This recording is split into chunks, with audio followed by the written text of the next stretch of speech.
historical period, Phayain and Wensad, particularly Phayain, has mentioned clearly, starting from Tamralipti to go to Andaman and Nicobar, it was taking 14 days.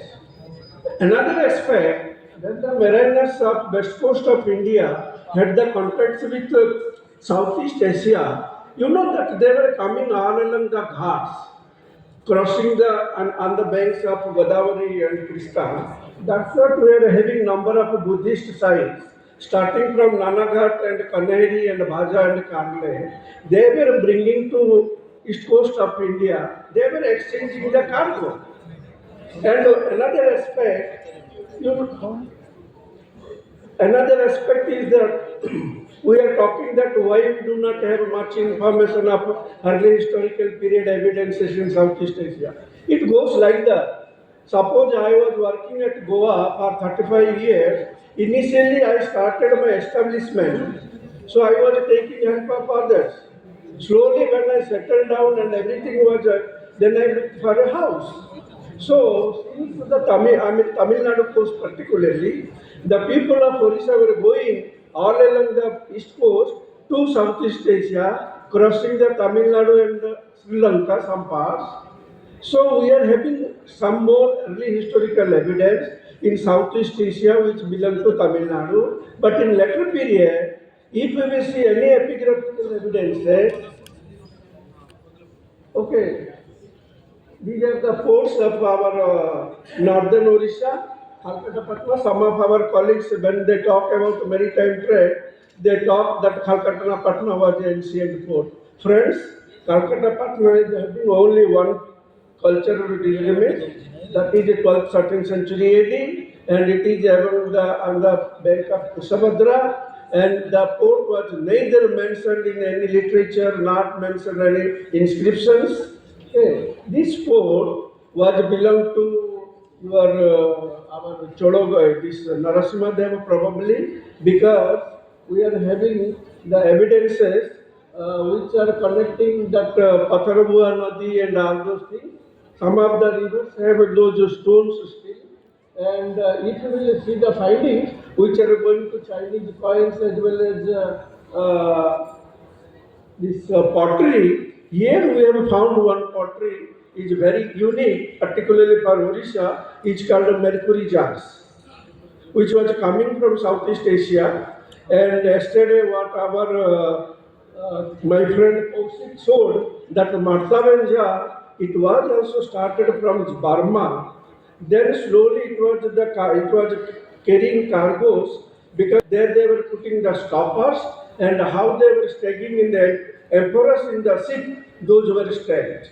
And in our country, if anybody has visited to Salarjung Museum, we are having two very big Martavan jars. And Martavan jars, when it was coming to Thailand and the other places, they also imitated.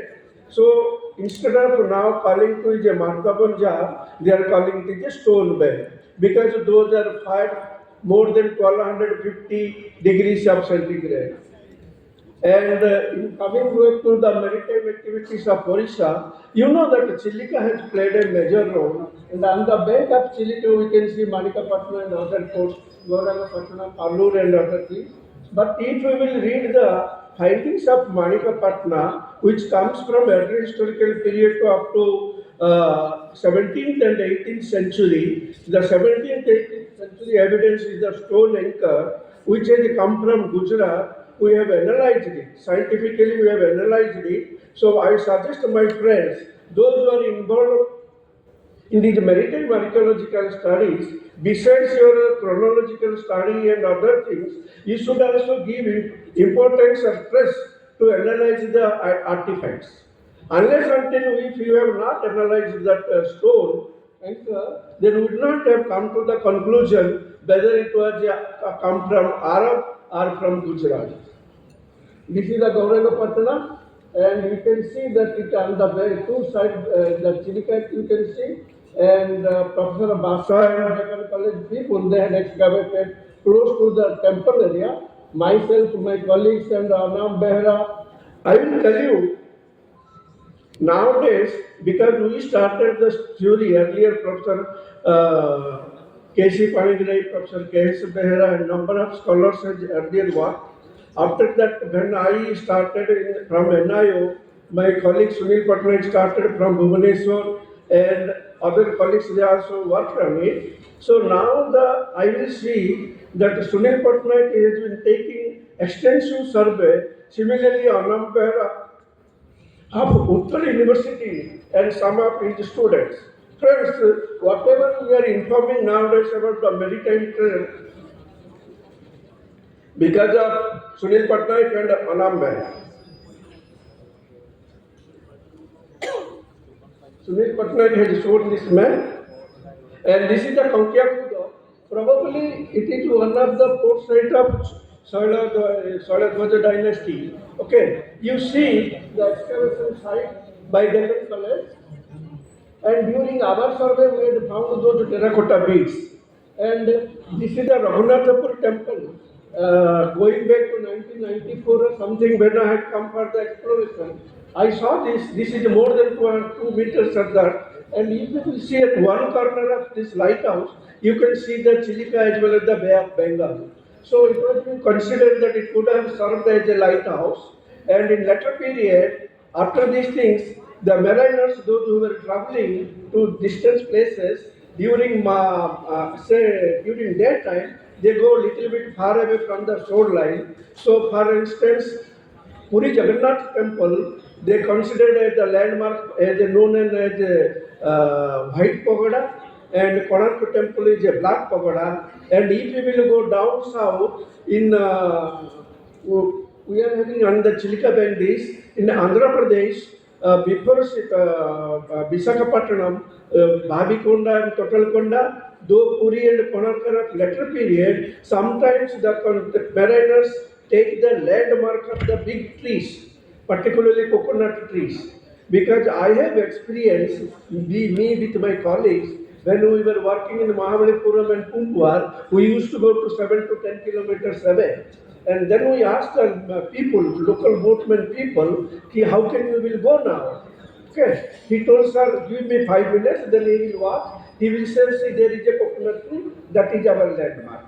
And another experience I will tell you, in Goa we were working half a kilometer to kilometer distance from the coast, and all of a sudden there was a rain in the month of December, that the boat was having nothing.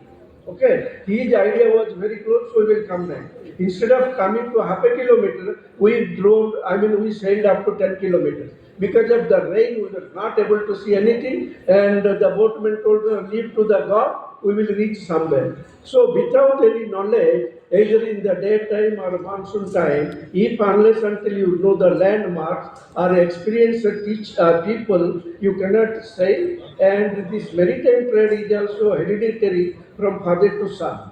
Because if you will see the boat building technology of Tamil Nadu, even today they are having that tradition. And even in Odisha, if you will see our Chilika area, those who are constructing local boats, okay, they are having their father to son tradition, and those are the carpenters. They make it. Myself and Uma Misra, we had gone to Adrakand area. There are what, because of time, I am telling something more practical things instead of my slides.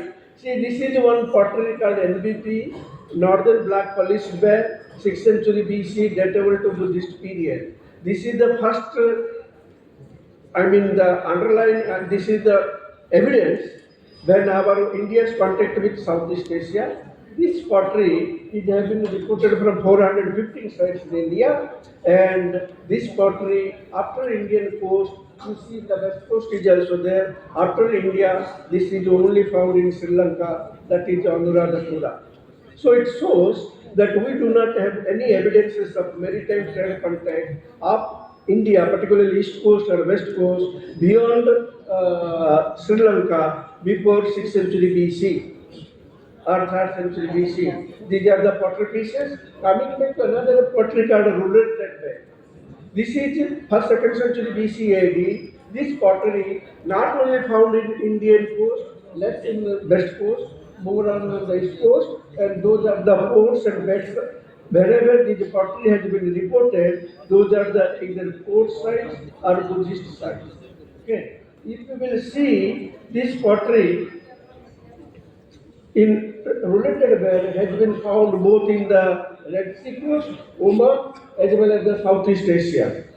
So from archaeologically, we can consider that our contact with Southeast Asia started in 2nd century, 3rd century BCE, or little later or little before.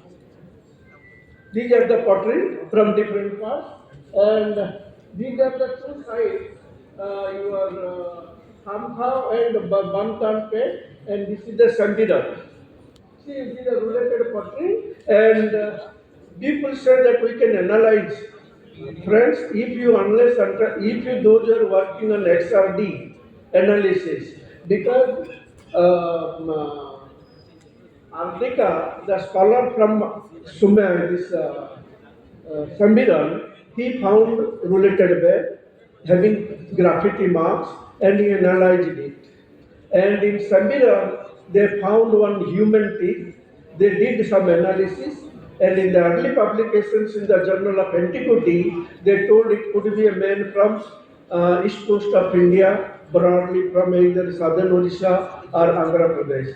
Subsequently, when they did study more on it, it came to know that it was not correct.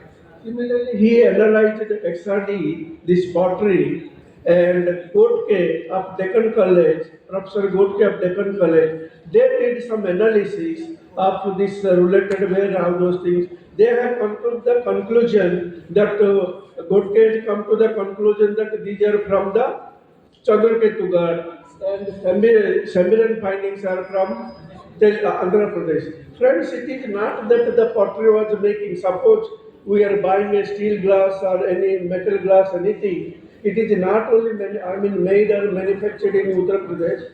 People of our area, so they make it. So this pottery depends upon the clay type. If your clay is suitable to make a pottery, and if you know what is that called designs, it can be made.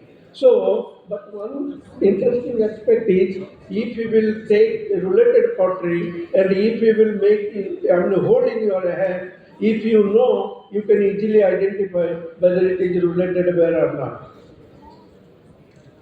And there is another pottery. This shows our Odisha's contact with Southeast Asia.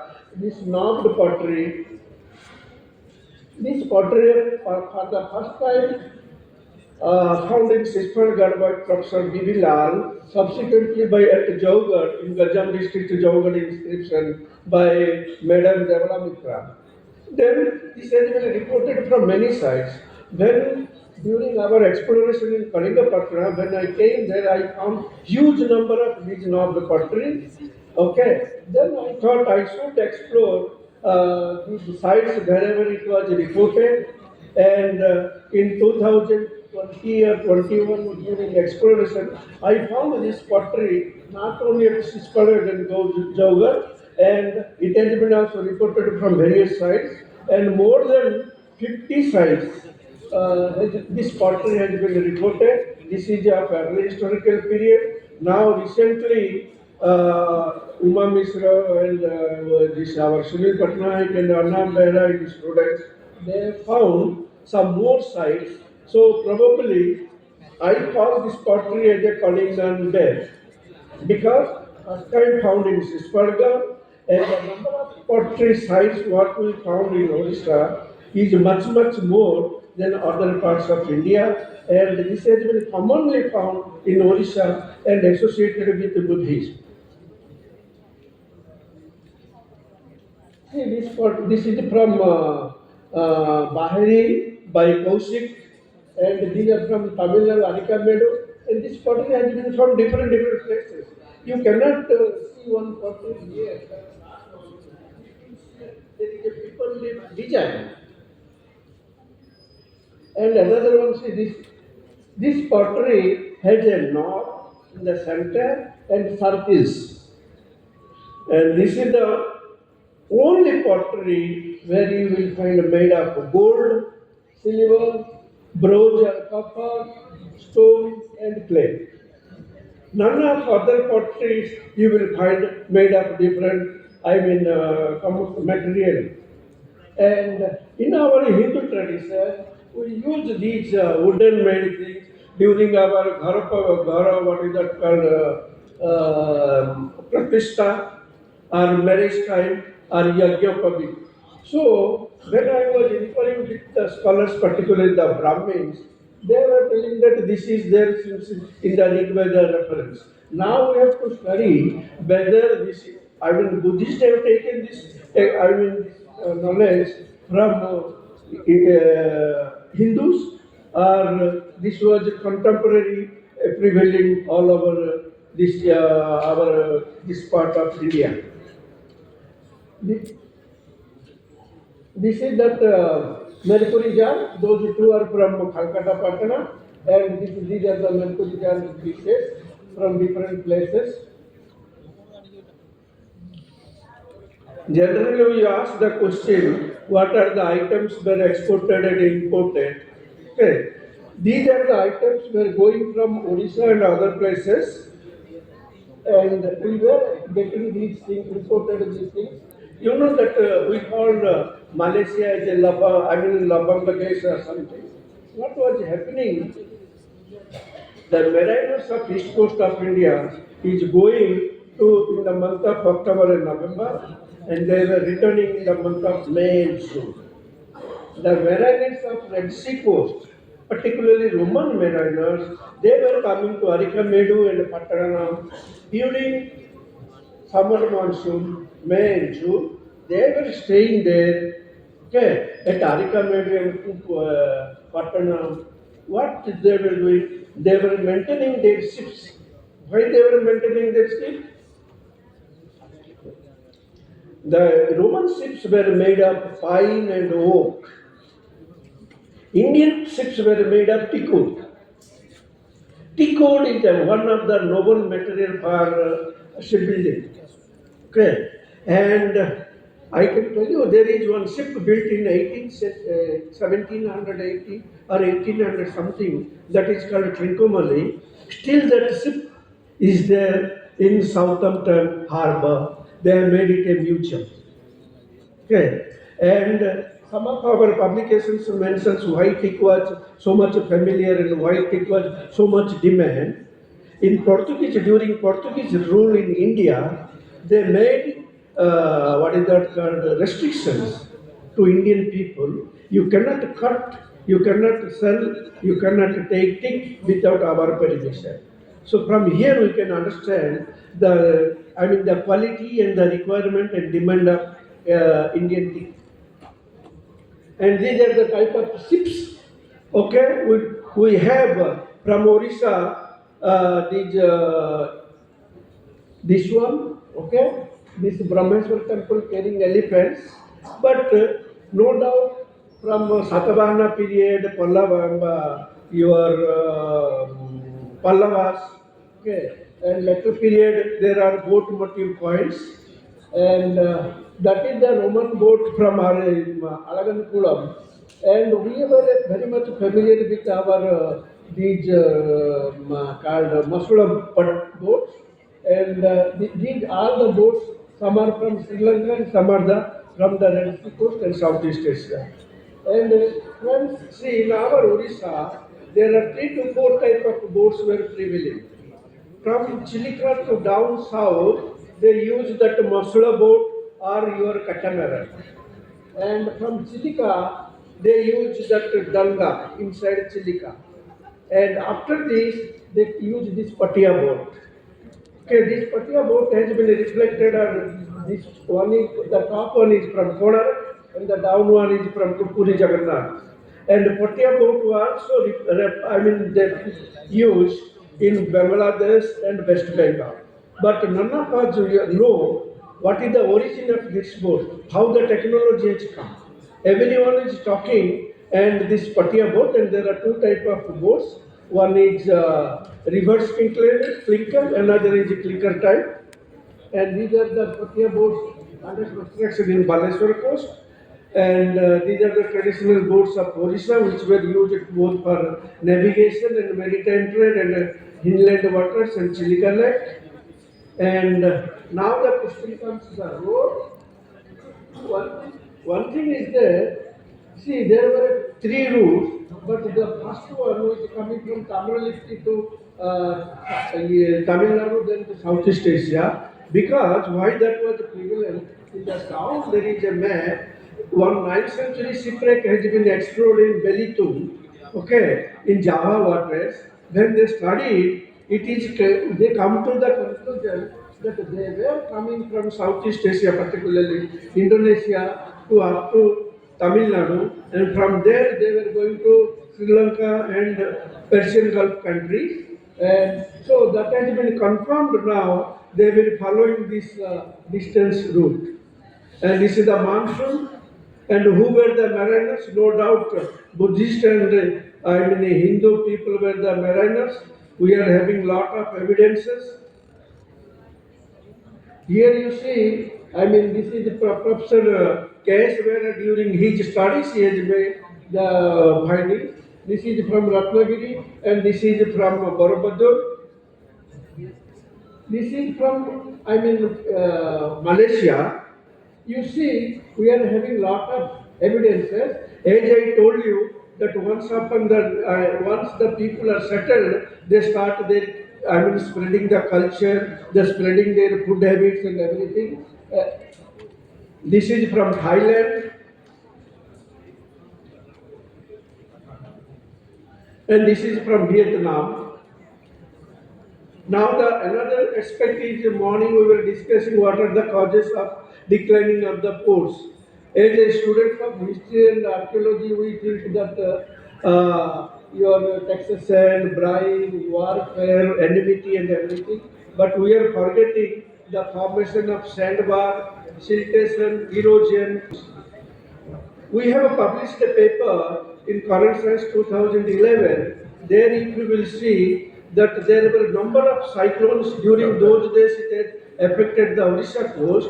Not only they have destroyed the humans and their remains, even they have taken, flown away some of the what is that called, capital stones of the Konark temple. Dr. Tripathi, sir. These are the nature's impact, okay? How the natural factors are affecting or eroding the coastal sites as well as the coastal ports. And this is the example of Khalkadapatana. You can see that this number 21, because of the coastal erosion, particularly the erosion of the river, the whole site has gone into the sea. Very little remains are there. And thank you and namaskar.